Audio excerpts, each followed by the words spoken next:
Cool, still running. Cool. We are going to convert this texture, this image I got from, where is it? Palmer Events down on Auditorium Shores in Austin, Texas. What I'm going to do is convert this into a generic map for some wall pieces in the Sunken Arena.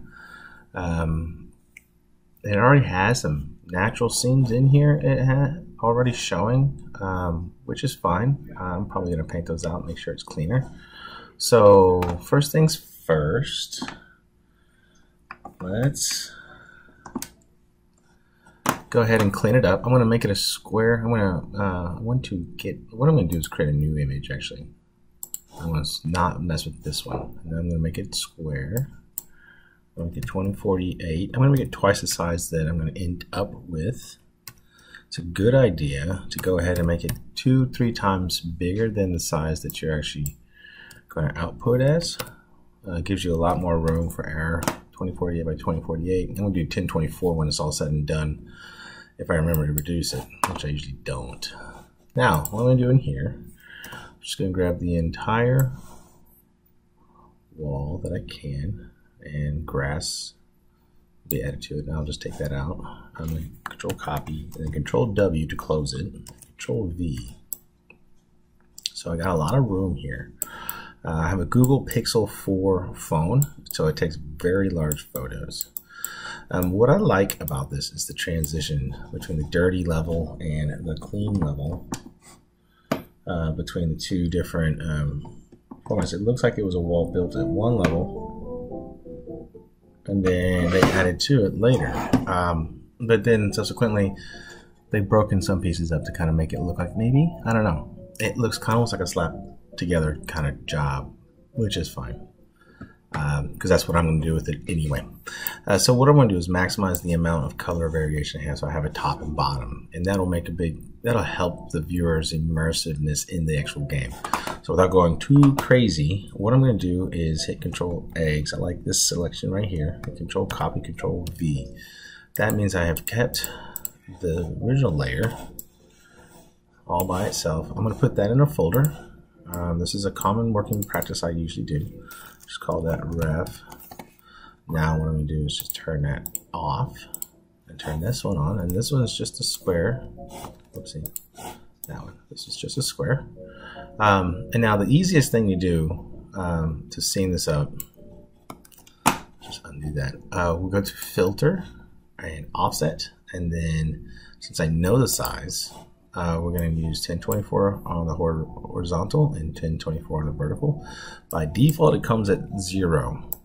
So part of the reason why I start off with my own, with a brand new texture, is that I knew right from the get-go how big my image is, so I know exactly how big my offset needs to be.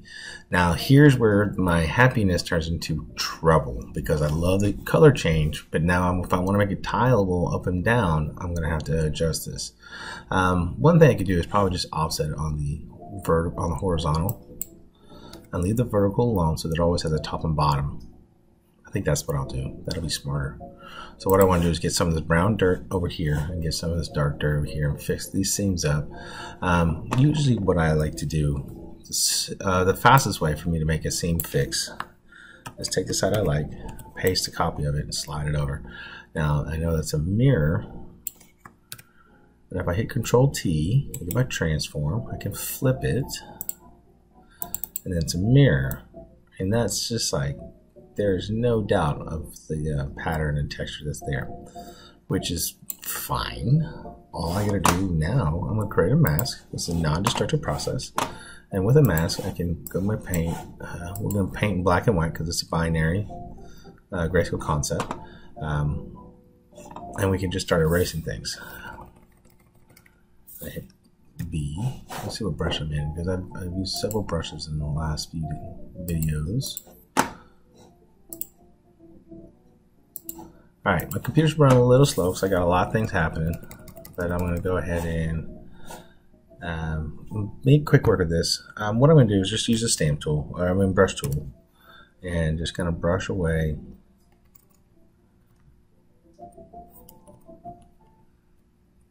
That's funny, that was the wrong tool. Anyway, doesn't matter. So here I'm going to start kind of pulling away from the actual mirroring. I'm going to just break up what's already in there and bring that out a little bit. This will make a variation. It'll help with the seam and keep the color just going back and forth. Now I'm going to use the stamp tool. I'm going to create a new layer. Actually, no, I just painted this one because I've only painted over some. Actually, no, I'm going to create a new layer. I'm going to use the stamp tool. Hold Alt. And I'm going to paint on top. Let's make sure that I've got all layers on for my sample. I'm going to sample right there. And I'm going to paint right there. So what am I looking for? There are corners between different rocks. Like bottom seams are really nice to find. Actually, I didn't want to do that there. I'm using, it's already going in place, so let's do another alt at the same spot. Let's do another one. And we'll just find a spot for you. It's a great spot. Take the brush down a little bit.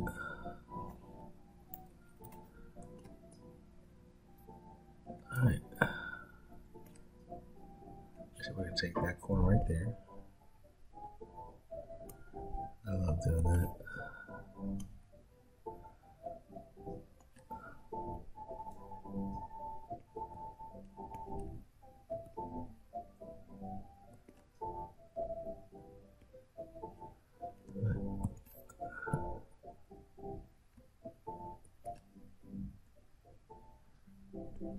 So I will spend more time on this down the road, but I want to kind of move on with this video to get to the actual meat of what we're after, which is actually making this ready for a game.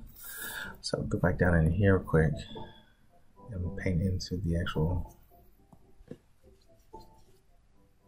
just kind of work out some of this corners to make it blend a little more effectively. Alright, so next one, alright. Stamp. The top one is not as bad. The color changes are pretty consistent, so I can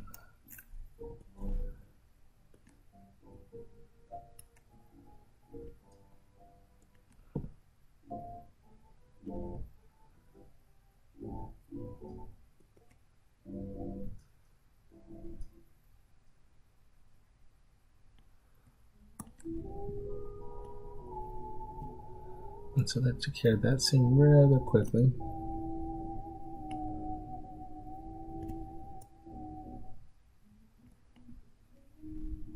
Cool. That's good enough for right now. I'm going to go ahead and collapse these three layers by selecting them all, holding Shift, Control E.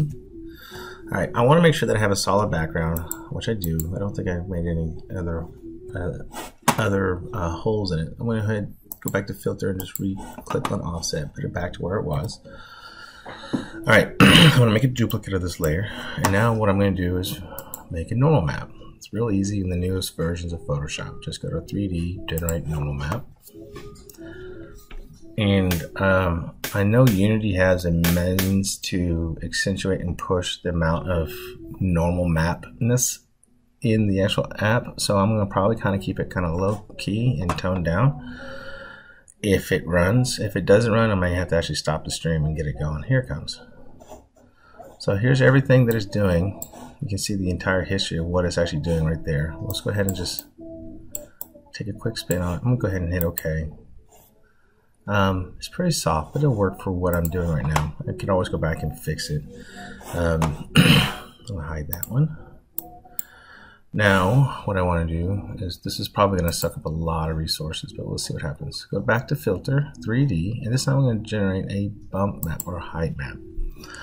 This height map that I use it for multiple things. What I'm going to do is use it also for a specularity map. So I'm going to probably play with the levels back and forth in Photoshop. I'll do that in another video. I did not make a copy. So what I'm going to do real quick is I'm going to save as real quick, and then I'm going to undo it. JPEG. Now we go back into our projects. Let's go to my 3D art. What are we working on? Socket Arena, right? That's Unity. I want to do it in here first. Where are you? It's up here. I move things. There we go. Images. Wall. Line. Stone. This is going to call height map. So 1. Hit save. And then I'm going to hit Control Z. Oh yeah, hit that. Oh, hit Control Z. And now I'm going to save this one. JPEG. Wall, limestone, height. Now I'm going to call this one A for albedo.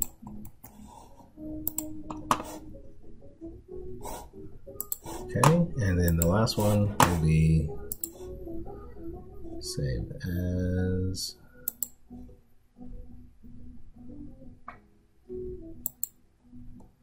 JPEG. Well, instead of A, we're going to use in. Hit save. Awesome. Hit OK.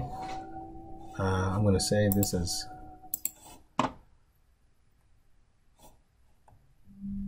go back to JPEG to get the naming. Go back up into Photoshop, and I'm just going to delete that and use it as the source. And there's my source file. Now I've got all my layers, I've got my reference in here, so if I want to get another limestone wall and start painting on here to get some variation, I can do that real quick. But at least now I know I have built it and it's saved, and I'm going to go into Unity next and build out this thing. But I'll probably do that when I'm not streaming, so look for that video later today.